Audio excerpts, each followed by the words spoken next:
Medium wave 444.4 metre यानी 675 kilohertz पर ये आकाशवाणी का छतरपुर केंद्र है।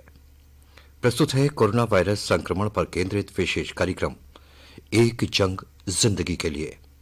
प्रवक्ता और प्रस्तुत करता है राकेश खरे।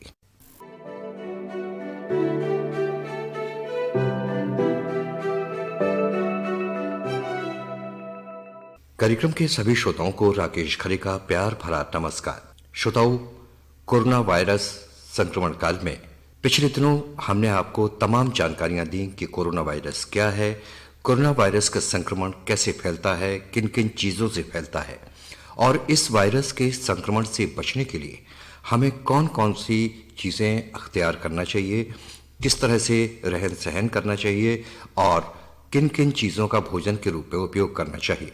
आज इस कार्यक्रम के माध्यम से हम आपको जानकारी दे रहे हैं कि कोरोना वायरस संक्रमण आंखों के माध्यम से हमारे शरीर में कैसे फैलता है और इससे बचाव के लिए हमें कौन कौन से उपाय करना चाहिए।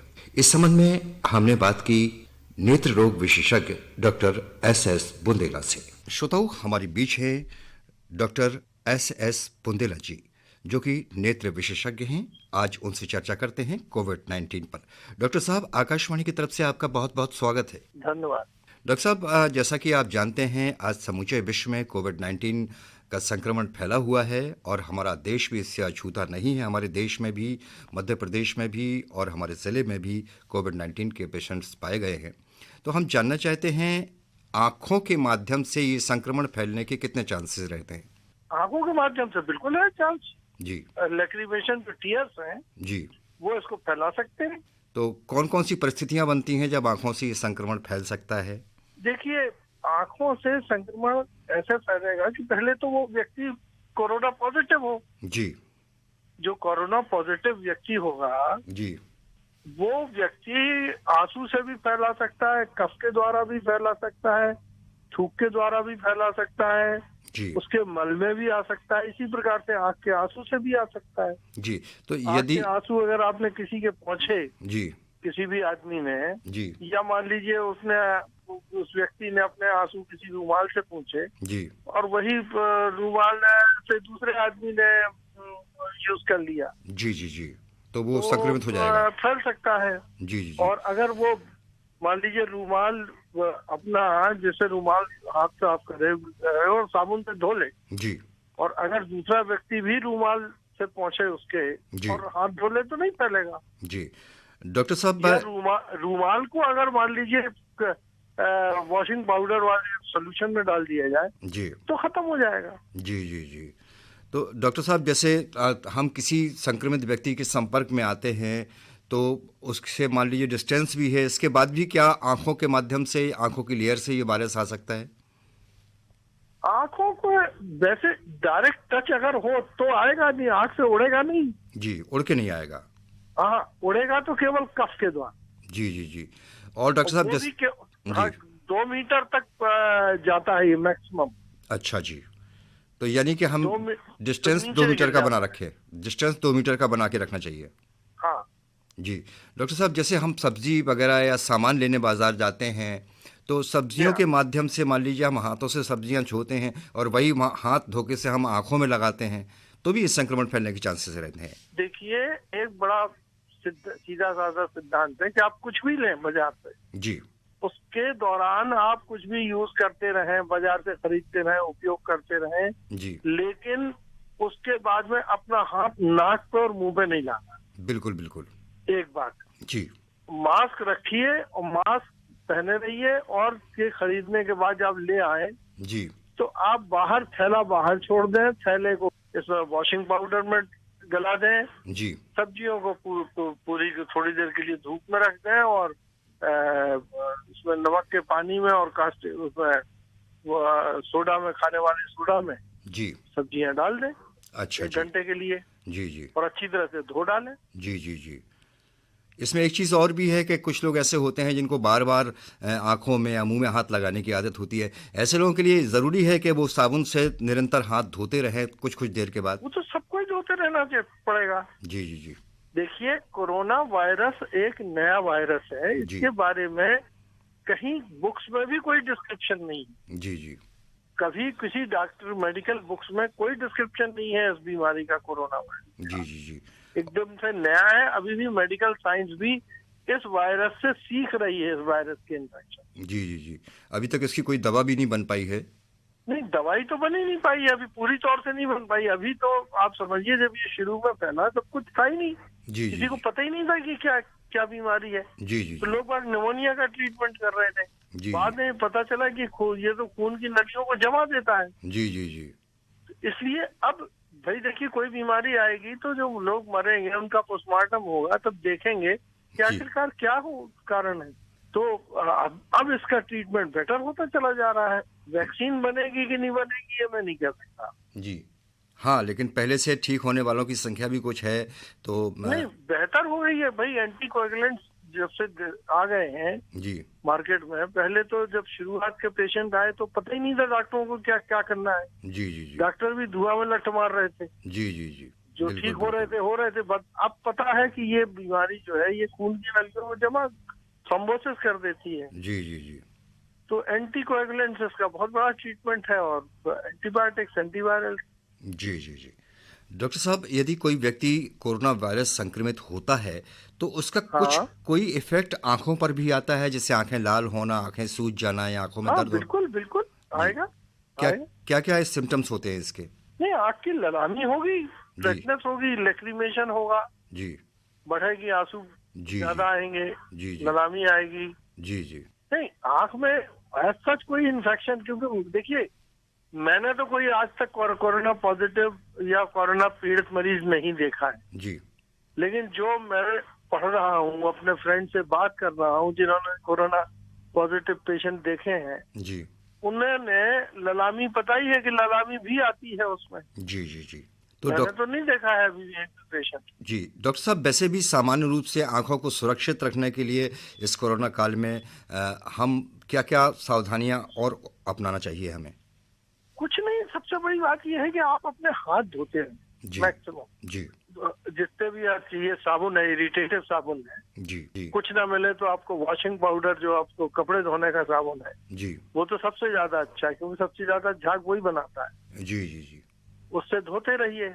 जी मुंह, आंख और नाक को नहीं छूना है जी जी जी बार बार, जी जी जी इसको अवॉइड करना है। जी जी या मान लो छूना ही है तो उसको अच्छी तरह से वॉश कर लीजिए, हाँ, तो फिर चाय छू लीजिए, बिल्कुल कोई बात बिल्कुल डॉक्टर 20 साहब। सेकंड तक धो लीजिए। उसका सोल्यूशन बना लीजिए, थोड़ा सा ज्यादा नमक का, थोड़ा सा ये वॉशिंग पाउडर डाल दीजिए, जी वो एक घोल बना दीजिए, उसको उसमें बार बार हाथ डालते रहिए। बिल्कुल बिल्कुल डॉक्टर साहब, आपने महत्वपूर्ण जानकारी हमारे श्रोताओं को दी। जी। अंत में क्या कहना चाहेंगे आप तमाम श्रोताओं को, जो ये कार्यक्रम सुन रहे हैं हमारे श्रोता, उनको कोरोना वायरस संक्रमण से बचने के लिए क्या क्या सलाह देना चाहेंगे आप? देखिए, सबसे पहली बात तो यह है, मेडिकल साइंस के लिए एक नई बीमारी है, तो अभी भी डॉक्टरों को बहुत अच्छी तरह से इस बीमारी के बारे में पता नहीं है जी केवल, और इसका इलाज तो बिल्कुल नहीं है, निश्चित इलाज बिल्कुल नहीं। ये केवल इससे बचा जा सकता है। जी जी तो जी अनावश्यक रूप से आपको बाहर नहीं जाना है। बिल्कुल जब बिल्कुल बेहद जरूरी हो तब जाए बाहर। जी किसी को चीज को छुए तो बार बार अपने हाथ धोएं। जी आंख में एक मोटा चश्मा लगाएं। जी सर, नाक के ऊपर कम से कम डबल लेयर या ट्रिपल लेयर का मास्क लगवा दें। जी पतला मास्क पहनने से कोई मतलब नहीं है, जी जी जी मोटा मास्क पहने, कम से कम डबल लेयर या ट्रिपल लेयर का। जी अगर N5 मिल जाए, N95 मिल जाए तो बहुत ही अच्छा है। जी जी बिल्कुल डॉक्टर साहब। टच करिए अपने आप को, बार बार धोइए, सैनिटाइज करिए, सैनिटाइजर रखिए जी अपने जेब में, और साथ में एक साबुन की टिक्की रखिए। बिल्कुल अगर बिल्कुल बाहर जा रहे हैं तो 2 चीजें जरूर रखिए। बिल्कुल बिल्कुल उपवास, खाली पेट ना रहे, अपनी इम्यूनिटी बढ़ाएं, जी अच्छा भोजन करें, फ्रूट्स खाएं खूब, जी जी बहुत नॉन वेजिटेरियन फूड से थोड़ा दूर रहें। तो नॉन वेजिटेरियन ऐसा माना जा रहा है कि कोरोना के लिए अच्छा नहीं है। जी जी जी डॉक्टर साहब, आपने बहुत अच्छी सलाह दी हमारे श्रोताओं को। निस्संदेह हमारे श्रोता इन सलाहों पर काम करेंगे और इनको मानेंगे, अपनी लाइफ में उतारेंगे, लाइफ स्टाइल में। डॉक्टर साहब, आपने आकाशवाणी को समय दिया, बहुत बहुत धन्यवाद आपका। नमस्कार, धन्यवाद, आपने मुझे इस लायक समझा। जी जी श्रोताओं, अभी आपने ये महत्वपूर्ण जानकारी प्राप्त की नेत्र रोग विशेषज्ञ डॉक्टर एस बुंदेला से। श्रोताओं, हमारे देश में बढ़ते हुए कोरोना वायरस संक्रमण के बारे में और संक्रमित मरीजों के बारे में, साथ ही वैक्सीन के बारे में हमने विस्तृत चर्चा की वरिष्ठ पत्रकार श्री शिरीष पांडे से। आइए सुनवाते हैं ये बातचीत। शिरीष पांडे जी, आपका आकाशवाणी की तरफ से बहुत स्वागत है। राकेश जी, बहुत बहुत नमस्कार आपको जी। शिरीष जी, आप एक पत्रकार हैं, एक पत्रिका के संपादक हैं, और वर्तमान में जैसी की स्थिति चल रही है, समूचे विश्व के अनेक देश कोरोना वायरस संक्रमण से प्रभावित हैं, हमारा देश भी प्रभावित है। और पिछले दिनों एक लंबे समय तक लॉकडाउन किया गया, तब कोरोना वायरस संक्रमितों की संख्या इतनी ज़्यादा नहीं थी, न ही इतनी ज़्यादा मौतें हुई थी। लेकिन अब जब लॉकडाउन हो चुका है, सारी चीज़ें हो चुकी हैं, तो अब ये संक्रमण आखिर क्यों बढ़ रहा है, इस बारे में क्या कहना चाहेंगे आप? राकेश जी, दरअसल क्या है कि इस कोरोना की बीमारी जब आई देश में जी, तो लोगों ने मान लिया कि जिम्मेदारी सरकार की है। जी जी जी। और हमारी सरकार पर निर्भरता इतनी बढ़ गई है जी कि सरकार ही लॉकडाउन लगाए, सरकार ही हमको छूट दे तो हम बंधे रहें, जी सरकार थोड़ा इशारा कर दे तो हम भाग जाएं घर से बाहर। जी जी जबकि इस तरह की जो पेंडेमिक है, जो महामारियां होती हैं, जी इसमें सरकार से बड़ी जिम्मेदारी जी। जनता की होती है, और जनता ही सरकार बनाती है, तो जनता की दोहरी जिम्मेदारी होती है। बिल्कुल बिल्कुल। और हुआ ये कि जनता ने उसको सहयोग नहीं किया, सरकार की मंशा को भांप नहीं पाई। जी जी। और ये चूंकि बीमारी ऐसी है कि टच से फैलती है, जी। और टच भी इतना दबे पांव होता है कि पता नहीं पड़ता कहाँ किसने क्या छू दिया है।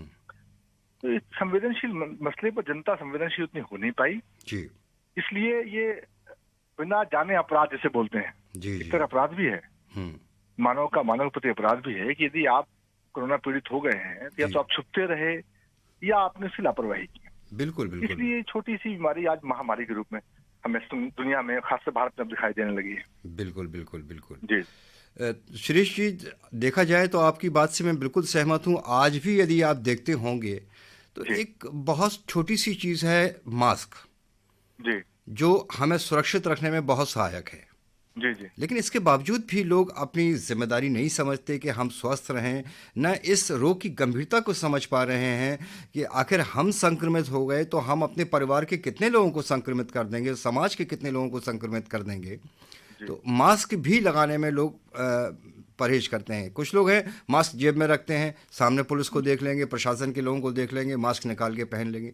ये क्या है? जी जी राकेश, इसमें एक बात बड़ी गंभीर है जी कि हमें संविधान से मौलिक अधिकार मिले हुए हैं। बिल्कुल बिल्कुल। जिसकी लड़ाई हम बार बार करते हैं सरकार से। थोड़ा सा हमारा अधिकार छूट जाए तो हम धरना प्रदर्शन करते हैं, कोर्ट में पहुंच जाते हैं। बिल्कुल बिल्कुल। लेकिन संविधान के अनुच्छेद 51 का में जी हमारे मौलिक कर्तव्य भी हैं राष्ट्र के प्रति। बिल्कुल बिल्कुल। अगर एक राष्ट्र आपको नागरिक अधिकार देता है बिल्कुल, तो आपके कर्तव्य तय करता है। बिल्कुल। बस फर्क इतना है कि अधिकार हम मांग सकते हैं, कर्तव्यों पर सरकार ने मैंडेटरी रखा है कि ऐच्छिक है कि आप उसको पालन करें। बिल्कुल बिल्कुल। हमारी ये बड़ी जिम्मेदारी है जी। कि सरकार जब आपसे निवेदन कर रही है तो एक नागरिक होने के नाते आप मास्क लगाएं, जी, क्योंकि मास्क संक्रमण फैलने का मुख्य जरिया मास्क है। जी। टच करने के लिए कहा गया है सैनिटाइजर जेब में रखें, गाड़ी में रखें, जहां जाएं वहां हाथ सैनिटाइज करें पहले। जी। तो ये मसला बोध का है हमारे कि हम अधिकार के लिए हमेशा लड़ते हैं, बिल्कुल बिल्कुल, कर्तव्य के लिए कभी बात नहीं करते। और ऐसे संकट के समय में जी पूरे देश का कर्तव्य बोध जाना चाहिए। बिल्कुल बिल्कुल। कर्तव्य बोध न जागने के कारण से ही आज ये बीमारी, छोटी सी बीमारी जो है, बढ़ते बढ़ते इतना भयानक रूप में आ गई है। हालांकि इसमें एक जरूर मसला है कि लोग अखबारों में पढ़ रहे हैं कि अब उसमें मौतें कम हो रही हैं थोड़ी सी। जी, रिकवरी रेट थोड़ा सा अच्छा है। लापरवाही का वक्त है। जी जी जी। ये कब बढ़ जाएगी, कब गंभीर हो जाएगी, आप कुछ नहीं कह सकते उसको। बिल्कुल बिल्कुल बिल्कुल। इसलिए मास्क जरूर लगाएं, सैनिटाइजर अपने जेब में रखें, और जितनी सावधानियां हो सकें। जी जी। दूरी, कुछ नहीं, दूरी रखनी है, मास्क लगाना है, बहुत छोटा सा काम है, और आपकी जिंदगी का हिस्सा होना चाहिए आप। जी देखिए कि आप जी जी टीवी के द्वारा, आपके समाचार पत्रों के माध्यम से, रेडियो के माध्यम से लगातार आपको जागरूक करने की कोशिश की गई है प्रशासन के द्वारा कि आप मास्क लगाइए, सोशल डिस्टेंस का पालन करिए, बार बार साबुन से हाथ धोइए। तो हमें कम से कम इस जागरूकता अपने अंदर लाना चाहिए, लोगों को भी जागरूक करना चाहिए। बहुत लंबा समय हो गया है ये सारी बातें सुनते हुए, यहाँ तक कि हम फ़ोन किसी को डायल करते हैं तो हमको फ़ोन में भी इसके पहले इंस्ट्रक्शंस सुनने को मिलते हैं कि हमें क्या करना चाहिए, क्या नहीं करना चाहिए। जी तो कम से कम हमारी नैतिक जिम्मेदारी है कि हम भाई दूसरों के लिए नहीं कुछ कर सकते तो कम से कम स्वयं के लिए तो करें। बिल्कुल, बहुत सवाल आपने उठाया वाजिब। जी नैतिक जिम्मेदारी, ये शब्द बड़ा महत्वपूर्ण है, देखिए, जी है ना, कि अगर जिम्मेदारी आप उसको नैतिक रूप से नहीं मानेंगे जी तो फिर आप अपने लिए भी खतरा है, जी अपने घर के लिए खतरा है, और समाज के लिए देश के खतरा तो है ही। बिल्कुल बिल्कुल बिल्कुल। खास करके विदेशों में देखा हमने कि लोगों ने ये जिम्मेदारी नहीं मानी। अमेरिका ऐसे कंट्री के राष्ट्रपति ने कहा कि नहीं नहीं, कुछ नहीं होगा हमारे यहाँ, बिल्कुल बिल्कुल। और उन्होंने उसको लॉकडाउन को ओपन रखा, जी और वहां की जनता ने कहा कुछ नहीं होगा, हम तो बहुत ताकतवर देश हैं। जी जी जी दरअसल ये बीमारी ताकत दिखाने की बीमारी नहीं है। जी ये जो शरीर जहां भी, चाहे अमेरिका में चाहे भारत में, शरीर तो एक से होते हैं ना। बिल्कुल बिल्कुल बिल्कुल। थोड़ा सा भारत की इम्यूनिटी अच्छी है, यहाँ जी के लोगों की हार्ड इम्यूनिटी है, तो ठीक है, उतना नुकसान यहाँ नहीं हो रहा जितना उन देशों में हो गया। जी जी लेकिन ये नुकसान कब बड़ा हो जाएगा कहना बहुत बिल्कुल। मुश्किल नहीं है।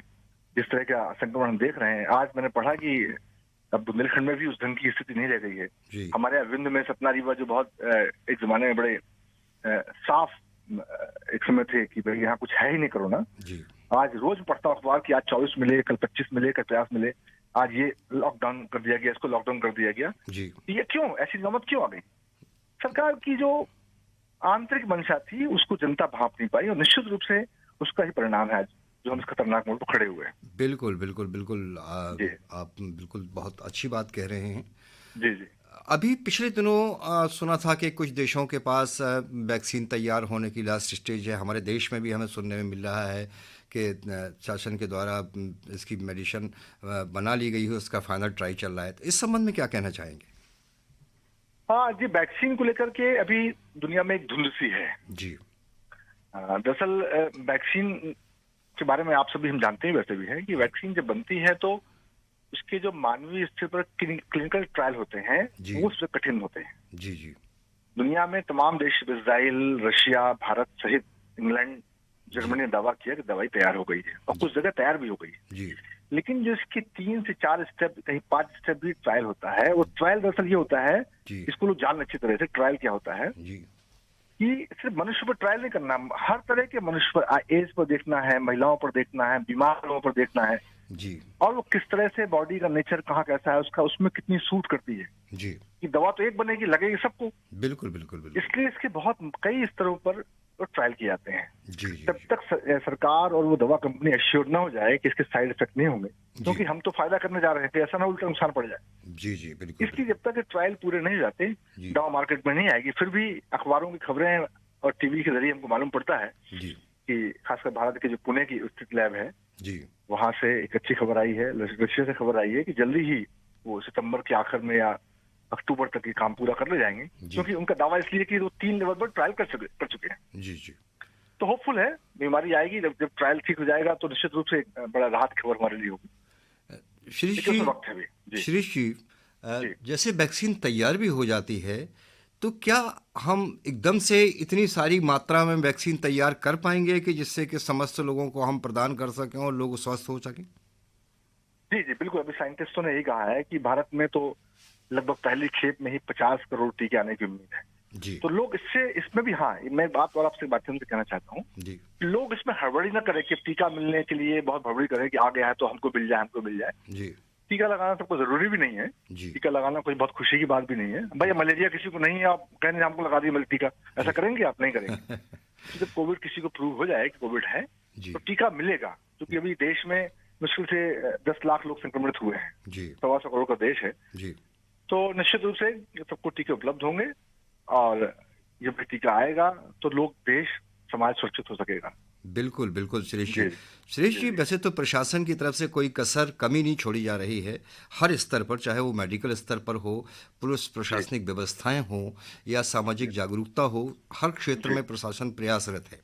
जी तो आप क्या मानते हैं, आपकी नज़र में, क्योंकि आप एक पत्रकार हैं, और ऐसा क्या होना चाहिए जिससे कि लोग संपूर्ण तरीके से अपनी नैतिक जिम्मेदारी समझें, उनके अंदर जागरूकता पूरी तरह से आए और वो इस संक्रमण से बचने में और बचाने में समाज और देश के साथ साथ प्रशासन का सहयोग कर सकें? बिल्कुल, निश्चित रूप सरकार, देखिए सरकार के माध्यम 3-4 होते हैं। एक तो वो टेलीविजन के जरिए कहती है, टीवी के जरिए जी, आकाशवाणी से बात कहती है जी, अखबारों से बात कहती है, और कई बार गाड़ी घुमा करके भी शहर में अनाउंसिंग के जरिए बात कहती है जी। इस मसले पर सरकार के यही 4-5 तरीके हैं जी। एक तरीका और आपने देखा है कि सड़क पर रोक करके और डांटना और भाई मारपीट भी करना, है ना, गुस्से में आकर के भाई क्या कर रहे हैं आप लोग जी। लेकिन इससे सरकार के इन प्रयासों से भी जनता पता नहीं क्यों संतुष्ट नहीं हो पा रही है और क्यों समझ नहीं पा रही है। घर का संदेश पहुंचा हुआ है। मैं देख रहा हूं कि अभी हमारे यहाँ आज संडे को लॉकडाउन कर दिया गया है जी। उसके बाद भी लोग धीरे से अपना किसी तरह से निकाल के वाकई यहाँ से निकल जाएं, वहां से ले जाएं, इस काम कराएं, और कई बार वो तफरी देखी गई है। बिल्कुल, तफरी में काम आता है। बिल्कुल बिल्कुल।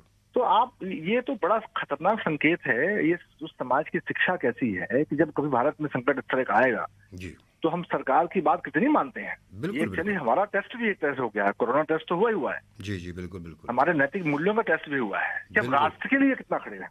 बिल्कुल बिल्कुल। निश्चित रूप से कहीं ना कहीं भारत इस मामले में, कुछ लोग ऐसे हैं, सभी तो नहीं है, बहुत सारे लोग ऐसे हैं कि जो बहुत बात माने उन्होंने जी, लेकिन फिर भी कुछ लोग ऐसे हैं कि जो उसको कुछ नहीं मानते हुए जी, उन्होंने किया है। सरकार भी दुखद है और हम सबके दुखद है। बिल्कुल बिल्कुल। यदि वास्तव में हम राष्ट्रभक्त हैं तो कम से कम हमें अपने देश की स्थिति के बारे में सोचना चाहिए और ये सोचना चाहिए कि हम अपने द्वारा क्या सहयोग कर सकते हैं। बिल्कुल सही बात। और ये भी एक बहुत बड़ा सहयोग है कि हम खुद को सुरक्षित रखें, खुद को संक्रमित होने से बचाएं और दूसरों को भी संक्रमण ना फैलाएं। हाँ, एक मैं पढ़ता था, एक गायत्री मिशन था पहले, मैंने वहां कभी सुना था जी, हम सुधरेंगे युग सुधरेगा। बिल्कुल बिल्कुल बिल्कुल। हम बदलेंगे युग बदलेगा। बिल्कुल। शायद वो नारा किसी और रूप में कहा गया, लेकिन आज कोविड के लिहाज से वो नारा बहुत अच्छा लगता है मुझे। बिल्कुल। नहीं, युग निर्माण के नाम से जो पत्रिका आती थी, जी जी जी, उस पत्रिका का नारा था ये मेरे ख्याल से। हाँ जी जी जी। तो मुझे आज नारा याद आता है, गुरुदेव का दिया हुआ, कि हम सुधरेंगे युग सुधरेगा। बिल्कुल बिल्कुल। वो संत ने कैसी बात कही कि यही वक्त है, देखिए, कि हम अगर ठीक कर ले अपने आप को, बिल्कुल, और हमसे ही समाज बनता है, एक व्यक्ति से परिवार बनता है, समाज बनता है, राष्ट्र बनता है। बिल्कुल, तो हम सुधर जाएं, हम ठीक हो जाएं, सब ठीक हो जाने वाला है। बिल्कुल बिल्कुल बिल्कुल। ये सबसे बड़ी आवश्यकता है आज के इस कोरोना वायरस संक्रमण काल में। और देश की जो परिस्थितियां हैं, जो स्थितियां हैं, सभी लोग जान रहे हैं, देख रहे हैं, टीवी में देख रहे हैं, रेडियो के माध्यम से सुन रहे हैं, पत्रिकाओं के माध्यम से सुन रहे हैं, पढ़ रहे हैं और समाचार पत्रों में भी पढ़ रहे हैं। तो ये हमारा बहुत बड़ा सहयोग होगा देश के लिए और ये हमारी सबसे बड़ी राष्ट्रभक्ति होगी। जी जी। सुरेश जी, बहुत अच्छी आपसे बात हुई। अंत में हम आपसे चाहेंगे कि आप क्या कहना चाहेंगे, हमारे तमाम श्रोताओं से क्या अपील करना चाहेंगे कि इस कोरोना वायरस संक्रमण काल में वो कैसे सुरक्षित रहें, क्या करें क्या ना करें? जी जी, बस सबसे यही मेरा सारे मित्रों से, भाइयों से, बहनों से यही कहना है कि सभी लोग सरकार के जो निर्देश हैं, जिसको हम खुद समझते हैं, डॉक्टर्स का कहना भी है जी, कि बहुत सफाई से घर में रहें। जी, हमारे यहाँ परंपरा पहले भी रही है कि जूते बाहर खुल के आइए, जैसे घर से बाहर से अंदर आए, एक आवश्यक काम से ही बाहर जाएं, और जब आए तो उसके शूज बाहर खोलें, अपने हाथ धोएं, एक बाल्टी पानी बाहर रखा रहे, साबुन रखा रहे, अच्छे से धोएं उसको। जरूरी सैनिटाइजर हो, लोगों को धोखा होगा, सैनिटाइजर होना चाहिए, जरूरी नहीं है, साबुन अच्छा हो, प्लास्टिक साबुन हो, उससे भी हाथ धोएं और फिर घर में अंदर आए। बाहर जाएं तो डिस्टेंस का पालन करें, जैसा कि सबको पता है निर्देश आमतौर पर। और इसमें बिल्कुल लापरवाही न करें कि अरे हमको तो है नहीं, क्योंकि कोरोना में एक सबसे राकेश जी एक खराब बात यह है कि वो पता नहीं पड़ता किसी को। बिल्कुल सही बात है, साइलेंट क्लियर जैसे बोलते हैं। बिल्कुल। इसलिए उसको ये नहीं कि हमें कुछ नहीं होगा, बिल्कुल इस भाव से मुक्त हो, कभी भी किसी को हो सकता है। हम देख ही रहे हैं कि बड़े इंडस्ट्री स्टार को हो गया है। जी जी। और बीच में सुनने में आया था कि बड़े कुछ राजनेता भी फंसे हैं। जी जी। सतपाल जी महाराज को देखा, उनकी फैमिली फंसी बीच में। तो ऐसा नहीं है, किसी को, सबको सकता है। बिल्कुल बिल्कुल, इसमें कोई ऊंच नीच नहीं है और ये तो अदृश्य शत्रु है। बिल्कुल, है ना? तो इससे सब सावधान रहें और इसको ये न माने कि हमको नहीं होगा। ये किसी भी क्लास, किसी वर्ग, किसी भी जाति समुदाय को हो सकता है। बिल्कुल बिल्कुल। ये सभी समुदाय के लोग, सभी धर्म के लोग इसको ऐसा न माने कि हमको नहीं सकता। जी, है ना? इसमें ईश्वर की मर्जी यही है कि आप इस विषय पर इस ढंग से रहें, शांतिपूर्ण ढंग से रहें, सफाई से रहें, उसको ईश्वर की मर्जी माने। बिल्कुल बिल्कुल। अल्लाह की मर्जी माने उसको, ना कि ये माने कि हमें कुछ नहीं होगा। बिल्कुल बिल्कुल बिल्कुल। जी जी। और निश्चित ही इस कोरोना वायरस संक्रमण काल में हमें बहुत कुछ सीखने मिला है और एक बार फिर हम देश की पुरातन संस्कृति में लौटने का प्रयास कर रहे हैं। जी जी। तो श्रीश पांडे जी, आज आपने आकाशवाणी को महत्वपूर्ण समय दिया और अपने विचार आकाशवाणी से साझा किए, आकाशवाणी के श्रोताओं से साझा किए। आपका बहुत बहुत धन्यवाद। जी, आपका भी बहुत धन्यवाद। आकाशवाणी छतरपुर का भी बहुत बहुत धन्यवाद जी। श्रोताओ, अभी आपने ये महत्वपूर्ण जानकारी सुनी वरिष्ठ पत्रकार श्री श्रीश पांडे से। श्रोताओ, यदि आप अपना और अपने परिवार का सुखद भविष्य चाहते हैं तो लॉकडाउन खुलने के बाद भी आपको अपना और अपने परिवार का ध्यान रखते हुए खुद को लॉकडाउन करना पड़ेगा, क्योंकि तभी आप और आपका परिवार एक सुखद भविष्य की कल्पना कर पाएगा। श्रोताओं, उम्मीद है कोरोना वायरस संक्रमण से खुद को और परिवार को सुरक्षित रखने के लिए आप मास्क का प्रयोग करेंगे, सोशल डिस्टेंसिंग का पालन करेंगे, बार बार साबुन से हाथ धोते रहेंगे और आरोग्य सेतु ऐप अपने मोबाइल में जरूर डाउनलोड करेंगे। इसी उम्मीद के साथ अब कार्यक्रम समाप्त करने की अनुमति दीजिए अपने दोस्त राकेश खरे को।